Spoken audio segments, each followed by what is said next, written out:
Hello.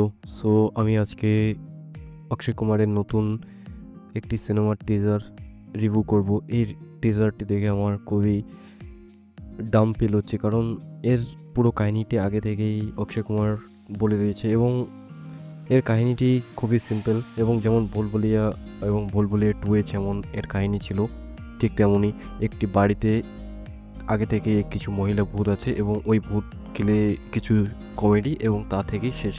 Just like same story. এইভাবে এরা একই স্টোরি বারবার করে শুধু লোকেদের পয়সা কামানোর চেষ্টাই করছে আমার মতে, এবং অন্য কিছু এরা কোনো হিউম্যান ক্রিয়েটিভিটি কাজ করছে না। অক্ষয় কুমার আর কি বলবো, খালি ফ্লপের উপর ফ্লপ মুভি দেওয়ার কারণে আমারও আর ওনার সিনেমা এখনও দেখতে মন চায় না। কিন্তু এর কিছু ফানি সিনগুলো ছিল, কিন্তু আমার মনে হয় না যে এই যে সিনেমাটি চলবে, কারণ এই সিনেমাটি মন থেকে তৈরি করা হয়নি। এটা খালি জাস্ট লাইক ক্যাপিটালিজমের কারণেই তৈরি হয়েছে, খালি পয়সা কামানোর ইচ্ছাতেই তৈরি হয়েছে। আমি এখানে জাস্ট লাইক একবারও হাসি বেরোয়নি এই যে সিনেমার টিজারটা দেখে।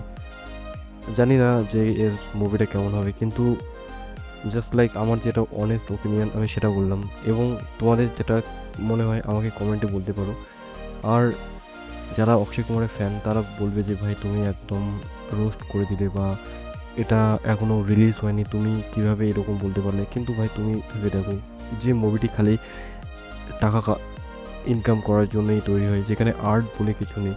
এখানে আমি না, আর্ট আছে কিন্তু শুধু জোর করে দেখানো হচ্ছে, যে কোনো ফানি সিন নাই।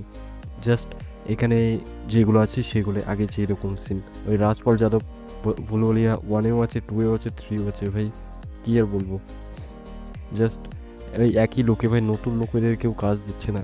আর কি বলবো, অক্ষয় কুমার ভাই বুড়ো হয়ে গেছে ভাই একটা, কি বলবো। আর কমেডি হচ্ছে না তো বাদ দে, নতুন করে লোকেদের খালি সময় নষ্ট। জাস্ট নতুন ট্যালেন্টদেরকেও সুযোগ দেওয়া উচিত যে তারা কেমন করে।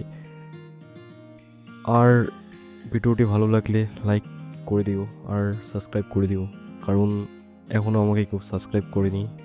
ওকে, থ্যাংক ইউ আমাকে শোনার জন্য। আমি নেগেটিভ নই, জাস্ট আমার মনের কথা বলে দিলাম। আমি আর কিছু বলতে পারবো না। এই স্টোরি লাইনটি আমি হয়তো রিভিল করে দিব, কিন্তু তোমরা স্টেজারটা দেখে নিও। ঠিক আছে, বাই।